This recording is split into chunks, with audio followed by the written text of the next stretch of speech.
दोस्तों नमस्कार। दोस्तों मेरा नाम है धर्मवीर जारवाल और ये है सोनम वांगचू। आप सभी को पता है कि सोनम वांगचू पिछले 11 दिन से भूख हड़ताल पर बैठे हुए हैं, एक आमरण अनशन पे बैठे हुए हैं। वो किस लिए?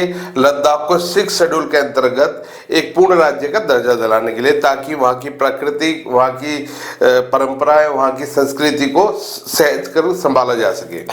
तो दोस्तों इसके चलते वो 11 दिन से एक भूख हड़ताल पर बैठे हुए हैं और अब इनकी भूख हड़ताल एक ऐसे मुकाम पर आ गई जो अपने आप में एक बड़ा ही खतरनाक सिचुएशन है। एक तो सोनम वांगचू जी को भूख हड़ताल पर बैठे हुए आज 11 दिन हो गए हैं और 11 दिन तक कोई व्यक्ति भी अगर सिर्फ पानी और नमक पे जिंदा रहता है तो वो भी एक खतरनाक पहलू है, क्योंकि इस समय ऐसी सिचुएशन है जब मतलब उनके साथ कुछ भी घटना घटित हो सकती है, क्योंकि उनका ब्लड शुगर लेवल ये सब धीरे धीरे डाउन हो रहा है। अभी कुछ दिन पहले उनकी मेडिकल जांच हुई थी जिसमें पता चला था उनका शुगर लेवल गिर गया है, ब्लड प्रेशर डाउन होने लग गया है। तो एक बड़ी क्रिटिकल सिचुएशन है। दूसरा, आज से इलेक्शन की डेट घोषित कर दी गई है। हमारे देश में इलेक्शन की जो चुनाव है उसकी तारीख की घोषणा कर दी गई है इलेक्शन कमीशन के द्वारा। तो अब सबसे अहम बात यह भी है कि जो ये मौजूदा सरकार है, मोदी सरकार जो है, अब वो चाहे भी तो कुछ नहीं कर सकती, क्योंकि अब क्या है, कल से आज से इलेक्शन की घोषणा शुरू हो गई है। तो अब सारी पार्टियां जो है वो चुनाव प्रचार में लग जाएंगी। अब मोदी सरकार चाहे तो भी कुछ नहीं कर सकती और ये बात सोनम वांगचू जी समझते भी और जानते भी हैं और बाकायदा इस बात का उन्होंने जिक्र आज की अपनी इस वीडियो में करा। आज उन्होंने अपनी ये वीडियो हिंदी में बनाई है और क्या ये वीडियो अभी हम आपको पूरा दिखाएंगे।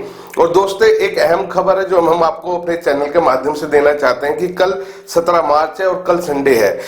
कल सोनम वांगचू जी के समर्थन में पूरे देश भर में और पूरी दुनिया भर में लोग एक दिन का अनशन करेंगे और रैलियां निकालेंगे, सभाएं करेंगे। और वो रैलियां, वो सभाएं दिल्ली के अंदर कहाँ दिल्ली और मतलब इंडिया के अंदर पूरे हिंदुस्तान में वो सभाएं, वो रैलियां कहाँ किस किस टाइम हो रही है उसकी डिटेल हम लोग नीचे डिस्क्रिप्शन में मेंशन कर रहे हैं। तो आपको जो उनसे जो जिस भी स्टेट में लोग आप रहते हो, चाहे पंजाब हो, दिल्ली हो, मद्रास हो, कलकत्ता हो, चेन्नई हो, मुंबई हो, राजस्थान हो या गुजरात हो, किसी भी अगर राज्य में रहते हैं, उस राज्य में अगर सोनम वांगचू से जुड़े हुए लोग उनके समर्थन में अगर कोई रैली कर रहे हैं तो उसकी जानकारी हम नीचे डिस्क्रिप्शन में डाल दे रहे हैं, आपको वहां से मिल जाएगी।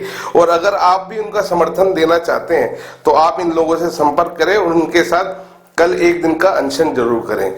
और दोस्तों क्या कुछ कह रहे हैं सोनम वांगचू जी, आप देखिए इनकी इस वीडियो के अंदर और वीडियो को शेयर करना बिल्कुल ना भूलें, क्योंकि इस वीडियो को जितना ज्यादा से ज्यादा आप लोग शेयर करेंगे उतनी ही जल्दी सरकार सोनम वांगचू जी की बातों को सुनेगी, क्योंकि वीडियो ज्यादा शेयर होंगी तो सरकार तक ज्यादा पहुंचेंगी और जब वीडियो ज्यादा पहुंचना शुरू होंगी तो हो सकता है सरकार या सरकार से जुड़े हुए लोग सोनम वांगचू जी के बारे में सोचें। नमस्कार, सलाम। ये मेरे अनशन का 11वां दिन ख़त्म हो रहा है और यहाँ पर मेरे साथ आज लगभग 1500 लोग एक दिन के अनशन पर बैठे हैं, आप देख रहे हैं। इनमें से लोग बहुत दूर दूर के गांव से आए हैं, कोई चीन के सीमा पर LAC से और कोई पाकिस्तान के सीमा पर LOC से यहाँ आए हैं। तो ये था आज का दिन। तो दोस्तों आप लोगों को तो मालूम ही है, आज से चुनाव की घोषणा हो गई है, इलेक्शन नोटिफिकेशंस निकल गए हैं, तो मॉडल कोड ऑफ कंडक्ट भी लग जाएगा और ऐसे में ये सरकार कुछ चाहे भी तो कर नहीं सकती है। हम हैरान हैं कि उन्होंने आज के दिन तक कोई कदम क्यों नहीं उठाया लद्दाख के इस समस्या को सुलझाने का, अपने वचन को पूरा करने का। और अभी मेरे अनशन के 10 दिन बचे हैं 21 दिन के लिए और शायद ये बढ़कर और 21 दिन बढ़े। तो ऐसे में हमारे पास सिर्फ 2 ही तरीके बच जाते हैं।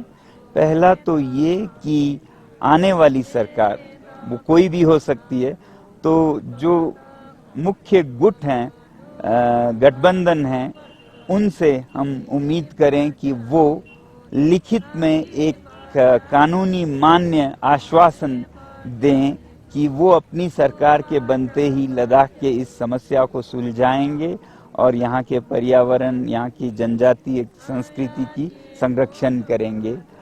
और अगर ये नहीं हुआ तो जो दूसरा तरीका है वो बहुत ही दुर्भाग्यपूर्ण है। वो ये है कि फिर ये सरकार ही बदल जाए जिसने वादा किया और उस पे मुकर गए। कोई ऐसी सरकार आए जो सच्चाई पे चले, सच्चाई की कद्र करे। मगर फिर ऐसा बहुत दुर्भाग्यपूर्ण होगा, मगर अगर मजबूर हुए तो हमें फिर हर चुनावी सभाओं में जाकर लोगों को भारत भर में ये लद्दाख की जो कहानी है, जो लद्दाख के साथ गुजरा, उसे समझाना पड़े और चुनाव के घोषणा पत्रों के साथ क्या हाल होती है अगर जनता ध्यान न दे तो ये उनको समझाया जाए, ताकि ऐसा किसी भी राज्य में किसी भी जनता के साथ नहीं हो। मेरी पूरी उम्मीद है कि ये दूसरा रास्ता हमें न अपनाना पड़े और पहले पे ही कुछ समझौता हो, जहां सर्वदलीय एक समझौता हो कि वो लद्दाख के पर्यावरण और जनजातीय संस्कृति और लद्दाख में लोकतंत्र की बहाली करेंगे, ऐसा हमें आश्वासन मिले। बहरहाल आप लोगों से मैं फिर विनती करूंगा और याद दिलाना चाहूँगा कि कल संडे 17 मार्च को बहुत से लोग अपने अपने शहरों में, अपने अपने गाँव में, भारतवर्ष में छोटे छोटे सभाओं में या तो एक दिन का अनशन करके या लद्दाख के लिए समर्थन जताकर हमारे इस आवाज़ को बुलंद करेंगे। हमारी आपसे उम्मीद है, पूरे देशवासियों से लद्दाख की उम्मीद है। बहुत बहुत धन्यवाद। हमें अभी friends of Ladakh, friends of nature group से सूचना मिली है कि कल 17 मार्च को रविवार इन शहरों में इन समय पर छोटे बड़े सभाएं होंगे और अनशन भी होगा। जैसे मुंबई में आज़ाद मैदान, पुणे में मारुति मंदिर, नागपुर में संविधान चौक, ऐसे ही बहुत से शहरों के नाम और समय दिए गए हैं। आप भी इनमें जुड़ सकते हैं और लद्दाख का समर्थन कर सकते हैं।